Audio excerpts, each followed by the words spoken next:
Sir जी, आपने कहा कि कानून बनाने की ज़रूरत है, तो जो ऑलरेडी कानून है वो काम नहीं कर रहा है। कानून तब काम करेगा ना जब कानून मंत्री काम करेगा। अब आप मुझे बताइए कि इस देश के आदरणीय ऑनरेबल चीफ जस्टिस ने एक बयान दिया और फिर कहा कि हम फेक डिग्री वालों को कह रहे थे, और आपको तो मालूम है प्रधानमंत्री की डिग्री पे ही सवाल उठा हुआ है। तो कानून तो तब काम करेगा ना जब कानून मंत्री काम करेगा। कोई भी नियम तो तब चलेगा ना जब शासन प्रशासन ठीक से हो। जिस शासन प्रशासन पे ही वोट चोरी का आरोप है, वहाँ आप क्या उम्मीद करते हैं? वहाँ तो जनतंत्र में सारी उम्मीद इस देश की जनता से है। कानून जो हैं वही अगर ठीक तरीके से लागू हों तो स्वाभाविक रूप से कोई गड़बड़ी नहीं होगी। यह तो पूरा का पूरा सिस्टम का मामला है ना। आप लोगों में से पता नहीं कितने लोगों ने वो जो एनटीए का रील है नीट एग्जाम से जस्ट पहले, उसको बस जा करके एक बार देखिए। आपके घर में कोई अगर नीट का स्टूडेंट नहीं है तो आपको कॉमेडी लगेगी, आप उसको देख के हंसेंगे। लेकिन अगर आप नीट की परीक्षा दे रहे किसी बच्चे के माता पिता हैं तो आपको बहुत दुख होगा और बहुत दर्द होगा कि कुछ दिन कबल जो हीरो की तरह एआई के उपयोग से एक रील बना करके डाल रही है और बड़ा बड़ा दावा कर रही है कि आप बस पेपर पे ध्यान दीजिए, बाकी हम देख लेंगे। और उसका नतीजा ये है कि पेपर लीक हो गया। और पेपर लीक कहाँ से हुआ है, ये बहुत महत्वपूर्ण सवाल है। पेपर लीक उन गुरुओं के यहाँ से हुआ है जिनके दम पे आरएसएस बीजेपी इस देश को विश्वगुरु बनाना चाहती। उन टीचरों के यहाँ से पेपर लीक हुआ है। तो क्या एनटीए को मालूम नहीं है कि आप किस तरह के टीचरों से पेपर सेट करने का पैनल बना रहे हैं? ब्यूटी पार्लर में पेपर बट रहा था। ये नेटवर्किंग आप देख रहे हैं। तो जब चौकीदार ही पॉकेटमारी करने लगे तब तो आपको सख्त कार्रवाई की आवश्यकता होगी। कोई भी कानून ठीक से तभी काम करेगा ना जब कानून मंत्री काम करे, पुलिस काम करे, देश की अदालतें काम करे। आप अदालत चीफ जस्टिस साहब का एक नया बयान सुन लीजिए।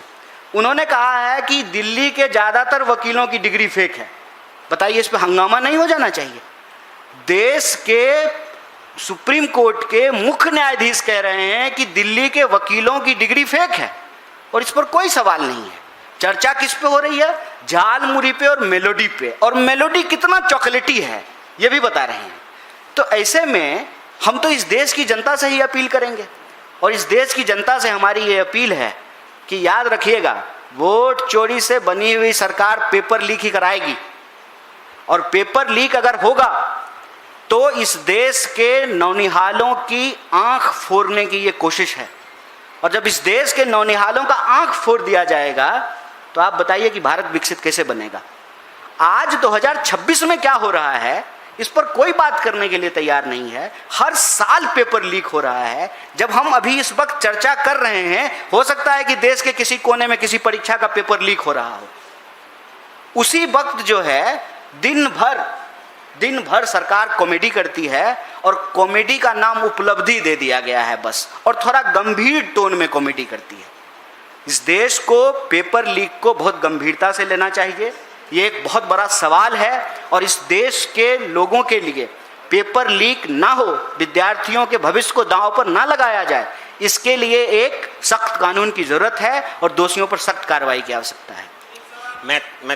मैं तेजपाल सिंह। कन्हैया, सवाल ये है कि 50 लाख के आसपास स्टूडेंट्स हैं। नीट, सीबीएसई और SSC GD, even UP board के 32 जिलों में डबल रोल नंबर की कॉपियां मिली हैं। ये 50 लाख वो बच्चे हैं जो 15 साल से लेकर के 25 साल की उम्र के हैं, बिल्कुल यंग हैं, नया दिमाग के बच्चे हैं, कोमल दिमाग है। क्या ये स्वस्थ लोकतंत्र के लिए अच्छी निशानी है कि हम ऐसी फसल तैयार कर रहे हैं जो कभी भी भरोसा नहीं करेगी किसी भी गवर्नमेंट के ऊपर? बिल्कुल ये अच्छी बात नहीं है और मैं समझता हूं कि ये सवाल देश का सबसे गंभीर सवाल है। हम देश में रोज नए उठते हुए मुद्दों को देखते हैं, लेकिन शिक्षा का सवाल सबसे जरूरी सवाल है। शिक्षा के बिना कोई भी समाज, कोई भी देश वो ताकतवर नहीं हो सकता है। और शिक्षा की स्थिति ये है कि अशिक्षित लोगों ने, अयोग्य लोगों ने इस पूरी की पूरी व्यवस्था को कब्जा कर लिया है। आप देखिए कि जो वाइस चांसलर अपने स्टूडेंट को एक्सपेल्ड करता है, अपने स्टूडेंट को जेलों में डालता है। जिस वाइस चांसलर के अंदर करप्शन होते हैं उस वाइस चांसलर को प्रमोट करके यूजीसी पहुंचा दिया जाता है, फिर यूजीसी से प्रमोट करके उसको पद्मश्री दे दिया जाता है। जो अफसर बेईमानी करता हुआ पकड़ा जाता है उस पर कार्रवाई नहीं होती है, उसका प्रमोशन कर दिया जाता है। तो ये तो गिरोह है। ये ऐसा देश की स्थिति देख करके ऐसा लग रहा है कि किसी भी तरह से इस देश को चौकीदार नहीं चला रहे हैं, इस देश को पॉकेट मार चला रहे हैं।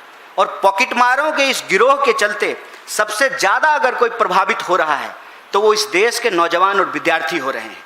और आप एनटीए की कारस्तानियों को अगर सुनेंगे तो आपको हंसी भी आएगी और आपको रोना भी आएगा। एनटीए सनी लियोनी का एडमिट कार्ड पर फोटो लगा करके भेज देती है।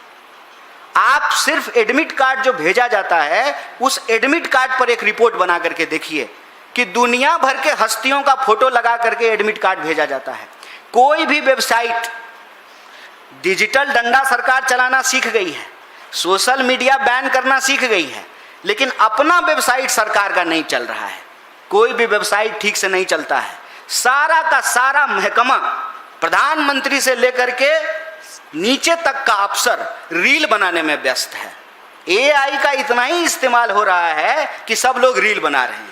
एनटीए रील बना रहा है, सीबीएसई रील बना रहा है, लेकिन उसके हेल्पलाइन नंबर पर कभी कॉल करके देखिए, आप उसके पेमेंट गेटवे को जा करके देखिए, आप वहां पर जो अपलोड किया गया है क्वेश्चन पेपर उसकी क्वालिटी जा करके देखिए, उसका मार्किंग सिस्टम जा करके देखिए, तो आपको लगेगा कि मूर्खों के हाथ में सत्ता चली गई है और ये जो मूर्ख हैं उस देश के भविष्य को चौपट कर रहे हैं।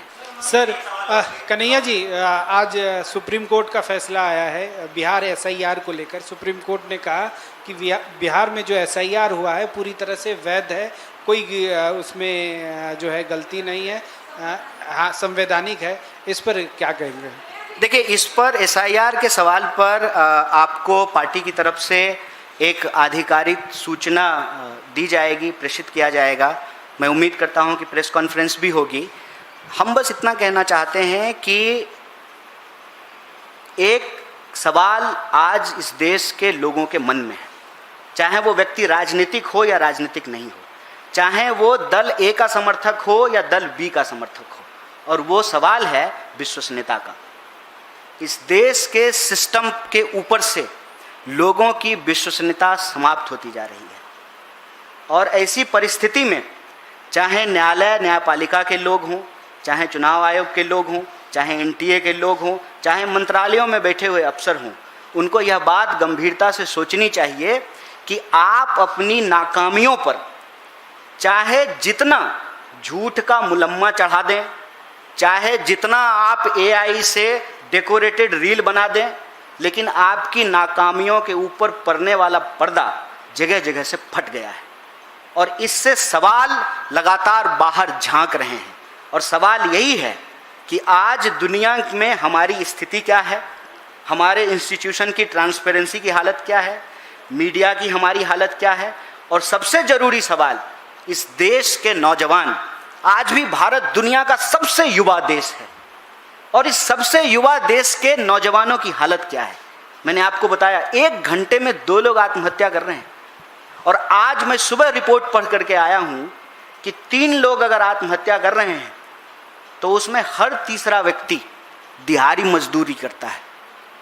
जो नौजवान इस देश में डॉक्टर इंजीनियर बनने का सपना लेकर के चला, उसके प्रश्न पत्र लीक हुए, कोई गरीब अपना जमीन बेच करके घर गिरवी रख करके बच्चे को तैयारी कराया, उस बच्चे के पास या तो दिहाड़ी मजदूरी करने का ऑप्शन है, नहीं तो जो है उसके पास आत्महत्या करने का ऑप्शन है। और दिहाड़ी मजदूर जब अपने हक के लिए नोएडा की सड़कों पे उतर गया, भाषा वही थी कि इनका पाकिस्तानी कनेक्शन है, ये देशद्रोही लोग हैं, असली मजदूर तो काम कर रहे हैं, ये लोग आंदोलनजीवी हैं। पिछले 12-13 साल से इस सरकार का स्क्रिप्ट नहीं बदला है। स्क्रिप्ट इसलिए नहीं बदला है कि धीरे धीरे सरकार के समर्थकों ने ये मान लिया है कि प्रधानमंत्री और उनके दोस्त यही देश हैं, और इनके ऊपर उठने वाला कोई भी सवाल उसको आनन फानन में ये देशद्रोही साबित करते हैं। आप सोच करके देखिए, SIR को लेकर के हम सवाल पूछ रहे हों, हम नीट को लेकर के सवाल पूछ रहे हों, हम NTA को लेकर के सवाल पूछ रहे हों, इस देश के वाइस चांसलर को लेकर के सवाल पूछ रहे हों, वो सवाल इस देश के हित से जुड़ा हुआ सवाल है। लेकिन आनन फानन में उस सवाल को जवाब नहीं देना है, सवाल के बदले सवाल पूछना है। ऐसा मानिए कि ट्रेन में आपका जेब काटा जा रहा हो और आपने जेब कतरे का हाथ पकड़ लिया, जेब कतरे के दूसरे साथी जोर जोर से आपको ही चोर चोर चिल्लाने लगे और भीड़ कंफ्यूज हो गया कि जेब आपकी कट रही थी कि आप जेब कतरा है। सरकार में यही स्थिति पैदा कर दी गई है। इस देश के लोकतंत्र में विपक्ष की एक भूमिका है ना। अगर प्रधानमंत्री चुन करके प्रधानमंत्री हुए हैं तो राहुल गांधी भी तो चुन करके इस देश के विपक्ष के नेता हुए हैं ना। देश का विपक्ष का नेता यह कह रहा है कि चुनाव आयोग में चुनाव आयुक्तों की नियुक्ति की जो प्रक्रिया है यह प्रॉब्लमेटिक है, उस पर अपना डिसेंट नोट करा रहे हैं, कोई कार्रवाई नहीं हो रही है। ऐसा रील बनाया मुख्य चुनाव आयुक्त ने, ऐसा लगा कि वही शुभेंदु अधिकारी हैं। शुभेंदु अधिकारी चुनाव नहीं जीता है, ज्ञानेश गुप्ता जैसा लगा कि विक्ट्री की तरह जो है रील बना करके पोस्ट कर रहे थे। आप बस ये भोंडापन देखिए अपनी आंखों से और चिंता कीजिए। इसीलिए मैंने आपको कहा कि ये हमारे पास कोई चॉकलेटी बात नहीं है करने को, तीखी बात है। हो सकता है कि हमको तब तक यह इस बात के लिए कोई असर नहीं हो जब तक हमारे घर में यह स्थिति ना पैदा हो जाए, हमारे बच्चे कल को नीट का एग्जाम देने के लिए ना चले जाएं और खुदा ना खास्ता उसके लिए आत्महत्या की स्थिति ना बन जाए। आप किसी भी इंस्टीट्यूशन के बस डायरेक्टर का बॉडी लैंग्वेज देखिए, संस्कृत निष्ठ हिंदी में सफेद झूठ बोलते हैं। आप CBSE के डायरेक्टर का प्रेस कॉन्फ्रेंस देखिए, आप NTA के डायरेक्टर का प्रेस कॉन्फ्रेंस देखिए, आप उनकी वेबसाइटों को जाकर के देखिए और जो प्रभावित बच्चे हैं उनके आंख के आंसुओं को देखिए। क्या महसूस होता होगा उस 17 साल के बच्चे को जब उसको सिर्फ इस बात के लिए पाकिस्तानी कहा जा रहा है कि आपने CBSE से सवाल क्यों पूछा। और ये काम ये पिछले 10 साल से ज़्यादा कर रहे हैं, 80 बार से ज़्यादा पेपर लीक हो गए हैं, हर घंटे 2 नौजवान आत्महत्या कर रहे हैं, एक परीक्षा ये ठीक से कंडक्ट नहीं कराए हैं, एक एग्जाम, और सारा एग्जाम फिर भी NTA को दे दिया जाता है। इस देश में शिक्षण संस्थानों का डायरेक्टर बनने की एकमात्र योग्यता है आपको नमस्ते सदावत्सले पूरा आता है कि नहीं आता है, आपके RSS में लोग हैं कि नहीं है, सरकार के साथ आपका राजनीतिक संबंध है कि नहीं है, बाकी योग्यता की कोई आवश्यकता नहीं है। मैं कहता हूं कि जब कॉकरोच का बयान इस देश के मुख्य न्यायाधीश ने दिया, आदरणीय ऑनरेबल, देखिए कितना मजेदार बात है, वो जो कह रहे हैं अगर उनके समर्थन में कहें तो सिस्टम पे सवाल उठता है, कहें कि सच बोल रहे हैं तो सिस्टम पे सवाल उठता है और प्रधानमंत्री की डिग्री पे सवाल उठता है, अगर उनको झूठ कहें तो कंटेम्प्ट लगता है। तो ऑनरेबल जस्टिस ने कहा कि आधी डिग्री फेक है, और वही ऑनरेबल डिग्री जस्टिस कह रहे हैं कि नहीं नहीं हमने उनको कॉकरोच नहीं कहा, हम तो फेक डिग्री वाले को कहा। तो सर प्रधानमंत्री जी को एक बार पूछ लेते, एक बार उनकी डिग्री पे भी कार्रवाई हो जाती।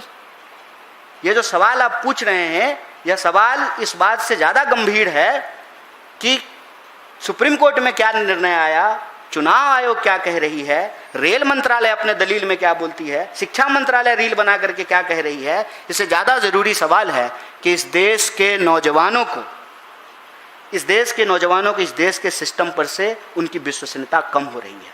इसीलिए आज हम आपके बीच सिर्फ सरकार से सवाल पूछने के लिए नहीं आए हैं, हम इस देश के नौजवानों से भी अपील करने के लिए आए हैं कि मेलोडी की इस कॉमेडी में हम जेनजी के क्वेश्चन को दबने नहीं देंगे। हम सड़क से लेकर के संसद तक इस सवाल को उठाएंगे। वो प्रेस कॉन्फ्रेंस करके कहते रहें कि हम अराजक स्थिति पैदा करना चाहते हैं, हम अराजक स्थिति नहीं पैदा करना चाहते हैं। आप मूर्ख लोग गद्दी पे बैठ करके इस देश को चलाने में सक्षम नहीं हैं, अयोग्य हैं।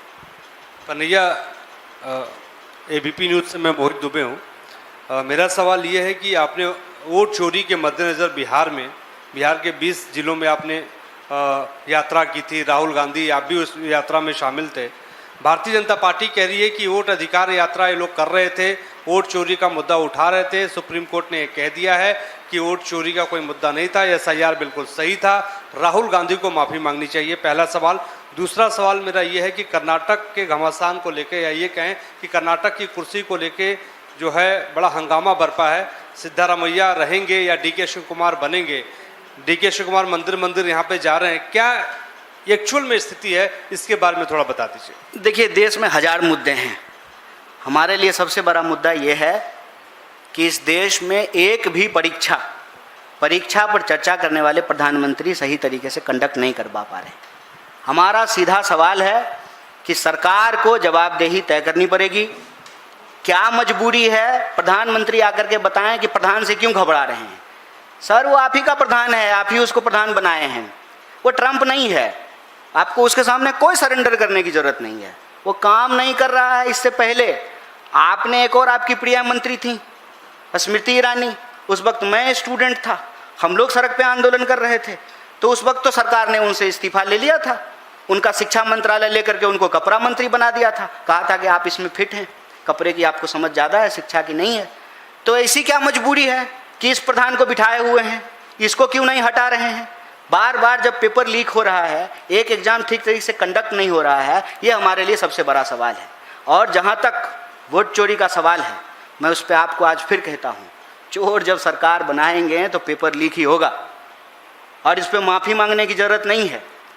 बस सब्र कीजिए, इंतज़ार कीजिए, धीरे धीरे धीरे धीरे, जैसे ये पेट्रोल का दाम बढ़ा रहे हैं ना, 1 रुपया 2 रुपया, लेकिन अंततः तो आपका 10 रुपया खर्च हो गया है एक सप्ताह में। वैसे ही धीरे धीरे जो है इस देश की आबादी को यह बात समझ में आने लगी है। कहते हैं विदेश यात्रा मत करो, और खुद जा करके चॉकलेट दे करके रील बनाने के लिए चले गए। धीरे धीरे धीरे यह बात स्पष्ट तरीके से लोगों को समझ में आने लगी है। और हम यह बात आज भी दावे से कह रहे हैं, कहीं का भी चुनाव हुआ हो, SIR में जो डिलीशन होता है और बीजेपी के जीतने का जो वोट मार्जिन है, जो अंतर है, उसको आप देख लीजिए, आपको स्थिति स्पष्ट हो जाएगी। और यह बात अगर हम कह रहे हैं और आज दावे के साथ कह रहे हैं, अगर हम गलत कह रहे हैं तो ये कार्रवाई कर लें। हम जनता के सामने सबूत तैयार देने के लिए तैयार हैं।